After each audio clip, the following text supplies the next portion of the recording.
आज की कहानी है हीरा और मोती, दो बैलों की कहानी। किसी गांव में एक किसान रहता था। उसका नाम था हरिया। हरिया एक सीधा साधा किसान था। उसके पास थोड़ी सी जमीन थी जिससे दाल रोटी चल जाती थी। उसकी पत्नी का नाम कुसुम था। हरिया के पास दो बैल थे, हीरा और मोती। वो दोनों बड़े हष्ट-पुष्ट एवं बलशाली थे तथा दोनों बैल आपस में बड़े प्रेम से रहते थे। पूरे गांव में उनकी चर्चा होती थी। दोनों बैल हरिया से बहुत प्यार करते थे तथा हरिया भी उन बैलों को अपने बच्चे की तरह प्यार करता था, क्योंकि उसके कोई संतान नहीं थी। हरिया उन दोनों को खाने को खूब सारा हरा हरा चारा देता।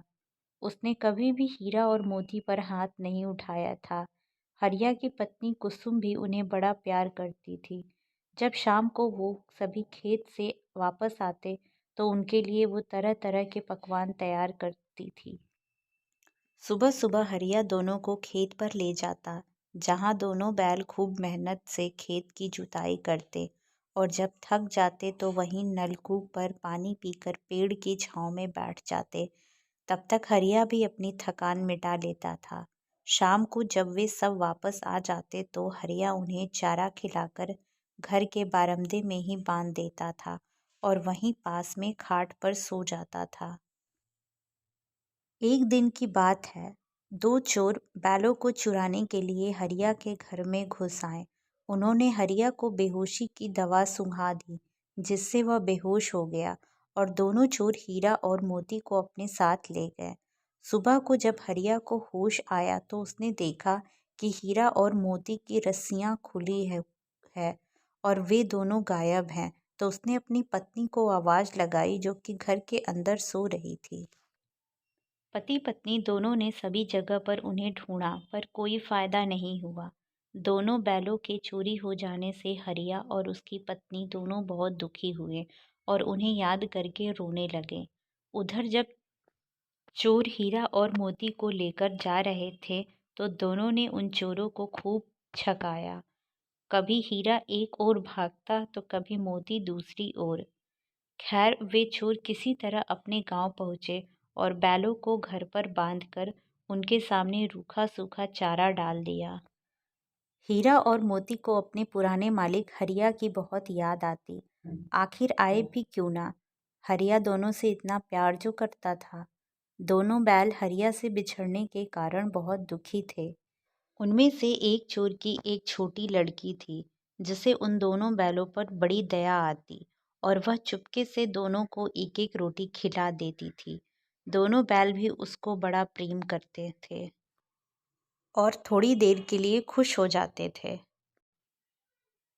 एक दिन उन चोरों ने अपने गांव के एक धनी किसान को बुलाकर उन बैलों को बेच दिया।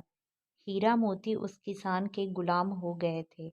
वह किसान बड़े निर्दयी स्वभाव का था। वह उनसे सारा दिन तेज धूप में अपने खेत पर खूब काम करवाता और खाने के नाम पर उन्हें रूखी सूखी घास डाल दिया करता था। ये देखकर दोनों बैलों को बड़ा गुस्सा आता। अब उन्होंने किसान के चंगुल से भागने की योजना बनानी शुरू कर दी।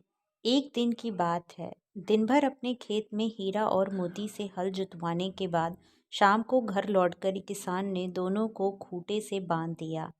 रात हो चुकी थी, सब सोने चले गए थे। अब हीरा और मोती ने अपनी रस्सी को खूंटे से घिसना शुरू कर दिया, जिससे धीरे धीरे रस्सी घिसकर कमजोर हो गई और कुछ देर के बाद टूट गई।